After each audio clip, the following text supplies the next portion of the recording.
লোকসভার খেলা শেষ। আগামীতে বাংলায় কোন কোন কেন্দ্রে বিধানসভায় উপনির্বাচন হবে, কারা হতে পারে সম্ভাব্যত প্রার্থী, দেখে নিন এক নজরে। ভিডিওটি শেষ পর্যন্ত দেখুন। চ্যানেলে নতুন হলে সাবস্ক্রাইব করুন, পাশে থাকা বোতামটি বাজিয়ে দিন। লোকসভা ভোট মিটেছে, কিন্তু এই রাজ্যে ভোটের রেট জারি। আগামী 6 মাসের মধ্যে বাংলায় বেশ কয়টি কেন্দ্রে বিধানসভায় উপনির্বাচন হবে। অঙ্ক মেলালে দেখা যাবে পশ্চিমবঙ্গে 9টি বিধানসভা কেন্দ্রে উপনির্বাচন হবে। তৃণমূল বিজেপি লোকসভা ভোটে একাধিক দলীয় বিধায়ককে প্রার্থী করেছে। এদের অনেকেই লোকসভা ভোটে সাফল্য পেয়েছে, অনেকেই অসফল। তবে রাজ্যের এইসব বিধানসভা কেন্দ্রে উপনির্বাচন হবে সিতাই, মাদারিহাট, নৈহাটি, তালডাংরা, মেদিনীপুর, হাড়োয়া, বাগদা, রানাঘাট, দক্ষিণ রায়গঞ্জ।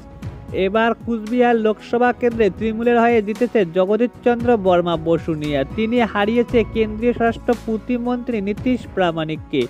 জগদীশ চন্দ্র বর্মা বসুনিয়া এখন সিতাই বিধায়ক। সাংসদ হিসেবে শপথ নেওয়ার আগে তাকে বিধায়ক পদ থেকে ইস্তফা দেবে। ফলে সিতাই বিধানসভায় উপনির্বাচন হবে। আলিপুরদুয়ার ক্ষেত্র একই রকম। সেখানকার বিজেপির বিধায়ক মনোজ টিগ্গা, তিনি আলিপুরদুয়ার লোকসভার নির্বাচনে জিতেছে। ফলে মাদারিহাটে উপনির্বাচন হবে। ব্যারাকপুরে লোকসভায় তৃণমূলের হয়ে জয়ী হয়েছে রাজ্যের মন্ত্রী পার্থ ভৌমিক। নৈহাটি বিধানসভার বিধায়ক রয়েছেন তিনি। ফলে ওই পদ থেকে ইস্তফা দিতে হবে ইতিমধ্যে পার্থ ভৌমিককে। ফলে নৈহাটিতে উপনির্বাচন হবে।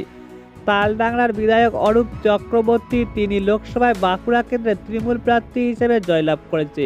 সেখানে পরাস্ত করেছে কেন্দ্রীয় মন্ত্রী সুভাষ সরকারকে। ফলে তালডাংরা উপনির্বাচন হবে। জুন মালিয়া মেদিনীপুর বিধানসভার বিধায়ক, আর মেদিনীপুর লোকসভা কেন্দ্রে তৃণমূল তাকে টিকিট দিয়েছে, সেখানে জয়লাভ করে তিনি। এই জন্য মেদিনীপুরে উপনির্বাচন হবে। হাবড়ার বিধায়ক হাজী নুরুল ইসলাম জিতেছে বসিরহাট লোকসভা কেন্দ্রে। ফলে ইতিমধ্যে হাড়োয়াতে আবারও উপনির্বাচন হবে। এছাড়া উপনির্বাচন হবে বাগদা, রানাঘাট, দক্ষিণ রায়গঞ্জ বিধানসভা কেন্দ্রে। এই 3 বিধানসভা কেন্দ্রে 2021 সালে বিধানসভা ভোটে জিতেছে বঙ্গ বিজেপি। সেই বিজেপি বিধায়ক পরে তৃণমূলে যোগদান করে। তারা 2024 সালে লোকসভা ভোটে প্রার্থী করেছে রাজ্যের শাসক দল তৃণমূল কংগ্রেস।